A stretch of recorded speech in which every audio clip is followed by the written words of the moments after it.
Picture this, a chilly morning in the Czech Republic. Young athletes full of dreams and energy, stepping out onto the field, ready to give their best.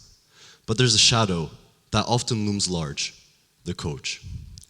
In my homeland, the Czech Republic, coaching practices that may seem very negative and outdated to many of us are unfortunately the norm.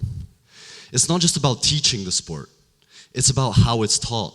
And more often than not, it's taught with a heavy hand and a louder voice. A study by the Journal of Applied Sports Psychology revealed something alarming. Those shouts, the demotivating words, the harsh whistles, they don't just affect the game, they linger, echoing into adulthood, causing decreased motivation and a diminished sense of self-worth. And the root cause? Negative experiences often stemming from negative coaching practices. Now, there are those who argue, with a straight face, mind you, that the only way to control children and teenagers is through draconian rules. That the only way to control them is by being assertive, really showing your dominance and control. They say it molds a player, makes them tougher, more motivated. But is this really the legacy we want to leave behind for our young athletes? Milan, a city of art, fashion, and for me, a revelation on a basketball court. I was there with my varsity basketball team, and 2 games in, I was already a storm of emotions. I was angry, I was frustrated, and worst of all, I was spreading this cloud of negativity to my teammates. That's when my coach pulled me aside and asked me, Adam, what is going on? What's with the negativity? And then a lightning bolt of realization struck me. My whole life, I've been surrounded by teammates who are motivated by anger, frustration, and constant criticism. But here, standing on this basketball court in Milan, I was surrounded by a different kind of energy, an energy of support, camaraderie, and positivity. That stark contrast, it set me on a journey, a quest to delve deeper into the psyche of sports and motivation. Have you ever wondered why sometimes we grow fond of the very things that hurt us? Well, I did. That's when I stumbled across a term, operant conditioning. Operant conditioning is a term first coined by renowned behaviorist Burrhus Frederick Skinner. In simple terms, operant conditioning is a concept in which our behaviors are shaped by either rewards or punishments. For me, those shouts, the player ridicule, the demotivating words, they were all negative reinforcements, and they made me push harder. But they didn't make me push harder for the love of the game. They made me push harder just to avoid the next reprimand. So did this make me more resilient?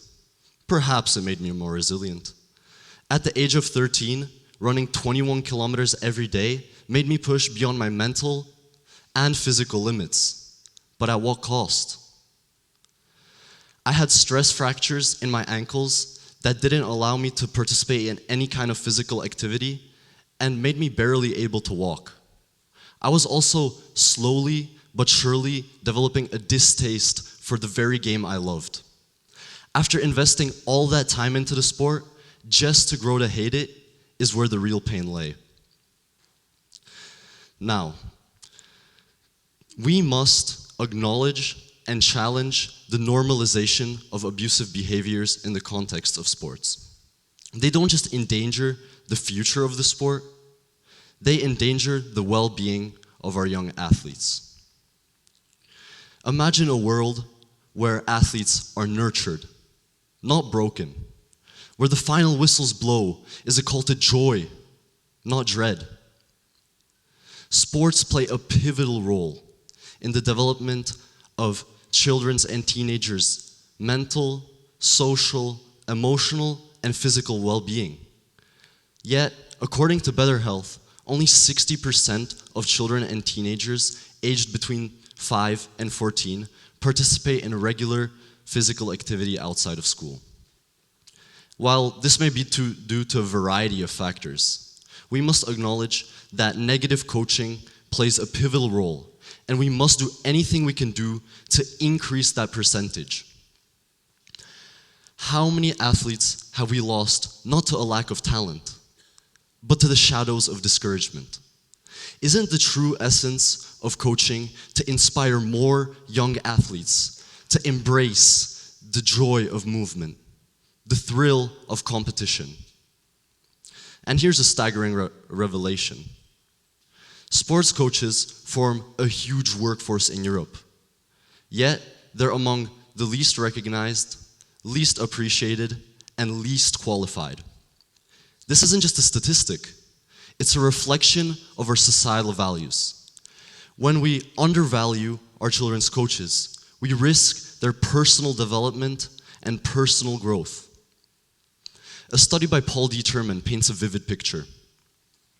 Bad relationships with a team, player ridicule, abusive language, they shatter a team's cohesion.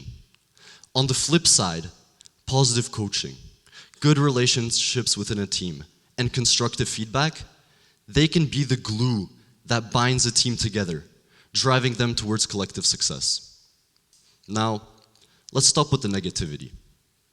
The study conducted by Paul D. Turman, it points us towards a way of how we can improve children's coaches. And there are initiatives that are revolutionizing the coaching landscape and acting as a beacon of hope for the future of coaching. Take iCoach Kids, for instance. iCoach Kids is revolutionizing the coaching landscape. They're offering resources and training that are uplifting the standards of coaching. Their European Coaching Children curriculum and their upcoming online resources are anchored in the development of every young athlete and emphasize the need for psychology in coaching. From the vast landscapes of Canada to the vibrant communities of Australia, governments are also recognizing the profound impact that coaching has on young athletes. And they're not just acknowledging it, they're acting. Canada's National Coaching Certification Program and Sport Australia are leading the way. They are offering specialized courses and they are offering funds for organizations that prioritize coaching, but the right way. We must come together. We must start a new movement. It's just the beginning, but we have a marathon ahead. And our mission? To revolutionize the coaching landscape.